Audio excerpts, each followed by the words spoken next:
Welcome to বিনোদন universe. বিনোদন ইউনিভার্সে আপনাদের সকলকে স্বাগতম। আপনারা যে যেখান থেকে দেখছেন আশা করি সবাই ভালো আছেন। তো বেশি কথা না বলে মূল ভিডিওতে চলে যাই। শাবনূরকে নিয়ে গুঞ্জনের জবাব দিলেন পরিচালক, বিস্তারিত জানিয়ে দিব। চলতি বছর ঈদে মুক্তি পাওয়ার কথা ছিল 90 দশকের জনপ্রিয় চিত্রনায়িকা শাবনূর অভিনীত রঙ্গনা সিনেমার, কিন্তু শেষ পর্যন্ত সিনেমাটি মুক্তি পায়নি। এ নিয়ে শোবিজ পাড়ায় গুঞ্জন উঠেছে। বিশেষ এক কারণে সিনেমাটিতে শিডিউল দিতে ব্যর্থ হন শাবনূর, আর সে কারণে ঈদে মুক্তি দেওয়া সম্ভব হয়নি রঙ্গনা সিনেমাটি। এ প্রসঙ্গে সম্প্রতি মুখ খুলেছেন সিনেমার পরিচালক আরাফাত হোসেন। সংবাদ মাধ্যমের পরিচালক আরাফাত বলেন, ঈদে সিনেমাটি মুক্তি না পাওয়ায় অনেকেই গুজব রটিয়েছেন, বলেছেন সম্মানীর কারণে নতুন করে শিডিউল দিচ্ছেন না শাবনূর। আরাফাত আরও বলেন, এসব গুঞ্জন ভিত্তিহীন, যেভাবে শুটিংয়ের পরিকল্পনা হয়েছে সেভাবেই হবে।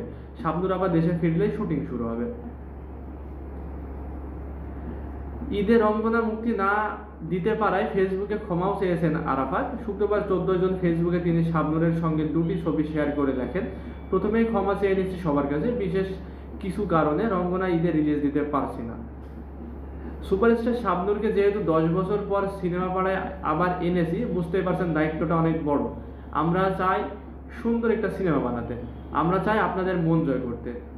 আমার প্রযোজনা প্রতিষ্ঠান MS মুভিজ এর একটাই কথা, রঙ্গনাতে যেন কোনো অপূর্ণতা না থাকে।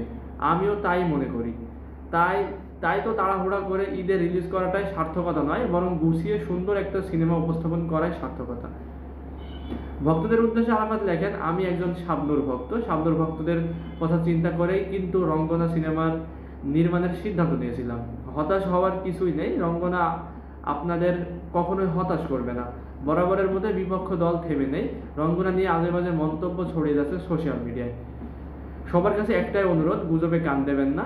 সাংবাদিকদের উদ্দেশ্যে পরিচালক আরাফাত তার পোস্টে লেখেন, সাংবাদিক ভাই ও বোনেরা, আপনাদের সহযোগিতা এবং ভালোবাসার কথা না বললেই নয়।